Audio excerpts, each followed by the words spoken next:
For today's video mga kaprensi, tayo po ay magaluto ng chicken inasal at manghuhuli nga po tayo din ng ating agawing chicken inasal sa ating alagang native na manok. At nag-request nga po ang ating followers, magluto daw po tayo ng native na manok na chicken inasal. Tapos ay makain daw po tayo ng panghimagas na tanim nating pinya. Ay ang sabi ko naman po sa inyo, basta po ay kaya kong gawin at kaya kong lutuin ay kayang-kaya ko po kayong pagbigyan. Basta po baga ay wag ninyo akong apakainin ng apoy at naku po ay hindi ko talaga kaya yon. At binaak nga po pala natin yung manok para po pag niluto natin ay lutong-luto. Tanggalin po natin yung pinakang taba ng manok dahil agawin po natin yan chicken oil. At yun po ang agawin nating pampahid sa ating chicken inasal. At hiwain po natin yan para po pag binabad natin mamaya ay talaga naman pong manuot ang kanyang lasa. Ay masarap naman po talaga ang Tagalog na manok at makamalasa. Ay baka po tanungin na naman ninyo ako kung bakit merong Bisayang manok at merong Tagalog na manok pero walang Bicolanong manok. Ay hindi ko rin po alam ang sagot, ay tanungin nyo na lang po sa mga ninuno ninyo at baka po ay alam ang sagot. At ilagay na po natin yung ating bawang, luya, paminta, chili powder, asukal at saka po ay toyo. At maglagay din po tayo dyan ng kaunting suka, kalamansi at saka po ay oyster sauce. At naglagay din po tayo dyan ng isang buting maliit na Sprite para po mas masarap ang ating inasal. At maglagay din po tayo dyan ng tanglad para po bumango at saka po ay matanggal ang lansa. At ilagay na nga po natin yan sa plastic at ababad po natin yan ng magdamag para talaga naman pong nanunuot ang kanyang lasa. At itali po natin ng mahigpit para po ay talagang kulob na kulob. At manguha po muna tayo ng aswete na panglagay po natin sa ating alutuing chicken oil. Oy, aminin nyo, wala kayong punong ganare. Ay ari po ba yan naman ay nung mga bata pa kami ay ari po ang pangkulay namin sa aming mga kuko. Palibasa po baga pag nilagay mo sa kuko ay kulay pula. At iluto na nga po natin yung taba ng manok. At maglagay din po tayo dyan ng virgin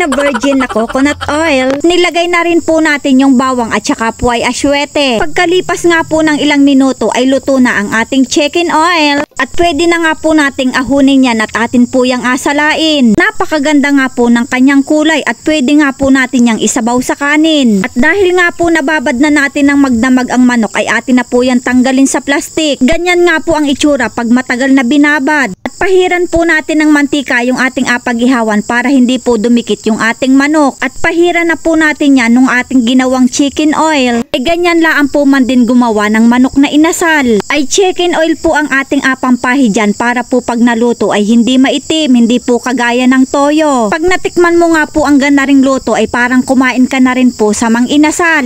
Napakaganda nga ni po ng kanyang kulay, ay gusto ko lang po talaga sa manok ay medyo sunog-sunog. Kaya naman po ay atustahin pa natin ng kaunti. O diga, kaya baga ng Tagalog na manok ninyo yan na split ng pataas. Kahit nga wala ng buhay ang manok ko ay talaga namang naga-exhibition pa rin. At ganyan po talaga ang gusto kong luto sa manok, tostado. At dahil nga po mahina na ang apoy ay tayo po muna ay manguha din ng pinya na ating panghimagas. Ay 3 piraso na po ang ating akunin at para po tayo hindi na pabalik-balik para po kinabukasan ay meron pa tayong akainin. Iari din po ay kasama sa request ng ating followers. At kumain daw po tayo ng panghimagas na pinya pagkatapos po natin kumain ng native na chicken inasal.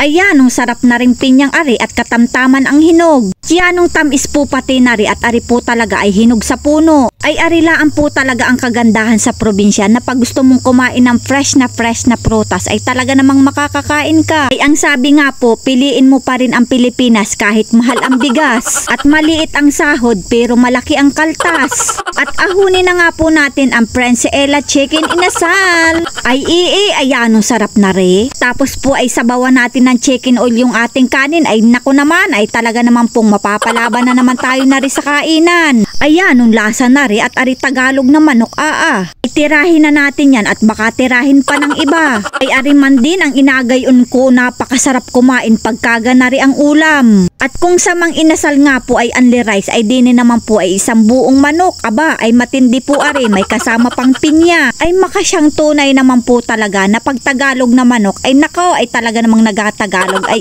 napakasarap talaga. Ay apapakin po natin aring buto at ari makasayang ay malasa po are kahit bagay butulaang. At kung buhay nga lang po aring manok na are, baka po ako'y tinuka na rin at ang asabihin sa akin, aba ay ako'y ayaw mong tantanan. Kaginhawa po man din pagkaganari tapos ay may panghimagas pang pinya. Mga ka-Frenzy, thank you for watching!